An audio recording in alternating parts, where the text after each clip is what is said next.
Guys, it's Joe from Joe Reviews here to review Shadow of War. Now, I know I'm 2 weeks late, and I know I could have reviewed it sooner, but I really wanted to play to fine tune my score because I had a whole month before the game came out where we had this whole pre order bonus garbage and then loot boxes on top of that. What happened, Monolith? This game should not have microtransactions in it. It's a single player game. So, with that in mind, let's get to the review. Let's go a couple years back and talk about Shadow of Mordor.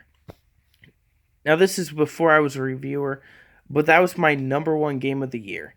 It was the best game of that year, and it was one of the best looking games of that year. It was fantastic. The graphics were beautiful. The sound was amazing.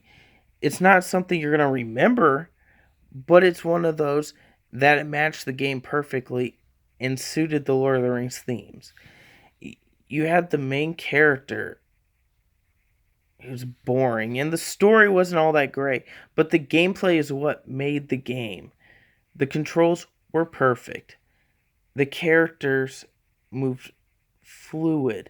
Like if you wanted a ledge to grab onto, everything worked like it should with your controller. It felt perfect. It felt fine tuned. It felt like Batman Arkham games in the Lord of the Rings world with swords. It was awesome. And then you have the Nemesis system, which each and every orc captain you got to verse was different, fun to fight, and it felt like you were fighting Mr. Freeze from Batman Arkham City, but for an entire game with all these orc captains. They all had different personalities, they all had different weaknesses. They had an ability to talk you down, and it was funny, or they had some that got up your skin and you just wanted to kill them quickly. It was fun. And you go to each and every one, and either you could capture them and have them on your team, or you could kill them. And that was cool because if you put them on your team, they actually helped you. But if you killed them, then they were dead. Or if you didn't chop off their heads, then they may come back and haunt you later on. It was a cool concept. And if they retreated, they may come back and haunt you some more. That was cool. Like that whole concept, a lot of companies have tried to fine tune it or make it in their own games, but have never made it as good as that game.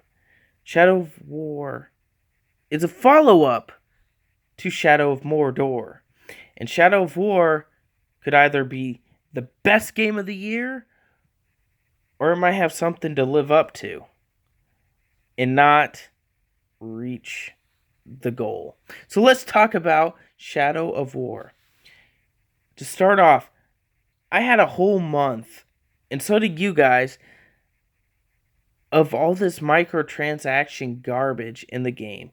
And Monolith, I don't know what you were thinking, but it won't cut it in a single player game. We should not have to pay to make it easier. It's a single player game. I want to play it to the fullest. I want to play it to the max. I want to have fun. I don't have to have a paywall in my face that goes, here, loot box, loot box, loot box, to make the game fun. There, make it easier. Here's a new orc. Here's some stuff that you can get, but it's easier. Get it now. That should not be in my game. That should not be in a single player game. Multiplayer, it makes sense. Some players don't want to play. But with single player games, people want to play. They don't want pay to win. They want to play to win. And so with that, that is one big docking point, and this is why I cannot give the game the highest score I want to. Because there's so much good. There's so much awesomeness. The graphics have been reamped. Yes, there are some muddy textures here and there that makes it look sometimes not as good as the first game. But it's a bigger world. You kind of expect that with a bigger world. And with the Xbox One X mode, I think it's going to look a whole heck of a lot better than the original game. So we have something to look forward to as Xbox owners. Then on top of that, the music again comes in and says, "Hello, I work perfect for this game. You're not going to remember it, but I'm still good." And the combat has been improved and it's more fun.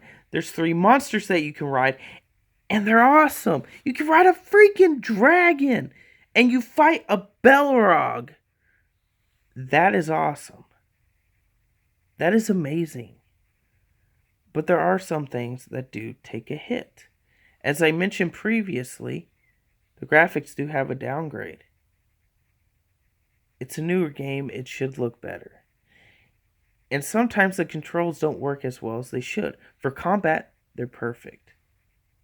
But when you are exploring the world, which is mostly what you will be doing, a ledge here, you might grab this one. Or a ledge here, you might grab this one. That's a problem. And then with the new double jump mechanic that should be amazing and easier to reach different places, makes it harder to jump because you don't know where you're going to land when you do that second boing. That's a problem. But overall, this game should be a 9 out of 10 with a few flaws. Go out and buy it. But with all this microtransactions, it really hurts the game. The game is a 40-hour game if you grab loot boxes. But it's like an 80-hour game, 60 to 80 hours, if you don't use loot boxes. Yes, it adds value to the game. But does that make the game better? No, it doesn't. It adds padding to make it a longer game. And it looks like they took chunks out to make it so you do want to pay. And that's a big, big problem. But then on the other side of the fence, you have a Nemesis system that's even better now.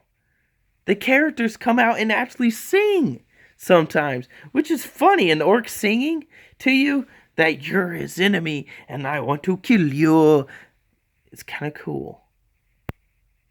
But then you have microtransactions back in your face. It's in the menu. Monolith, you give me no choice but to give this game a 6 out of 10. And instead of, you guys should go buy it, you guys should either rent it and buy loot boxes and finish it sooner so you can experience an amazing game with a better story than the first one, with a better Nemesis system than the first one, or go out and buy the game because it is an awesome game. And don't buy the loot boxes, but no, you're going to get into a grind like World of Warcraft or The Witcher or those kind of games. Or Dark Souls where you have to invest in it time-wise to get your money's worth. To get the game beat, because instead of paying to make it the length it should have been, they padded it out so it's longer. So guys, I know it's been a negative review, but Monolith should not have done this to us. They should have, if they were going to give us loot boxes, here's a different hairstyle, here's a different armor set, here's a different color something. But to make a game easier, or the way it should have been because you buy loot boxes, is not right. It's a single player game.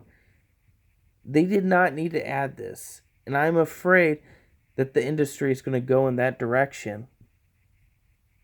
And especially with EA closing down Visceral Games, that was going to make the newest Star Wars game a single player experience. And EA's like, no, we don't want just single player experience. We want to be able to have microtransactions in the game. you're seeing the trend. So single player games are going to get shorter.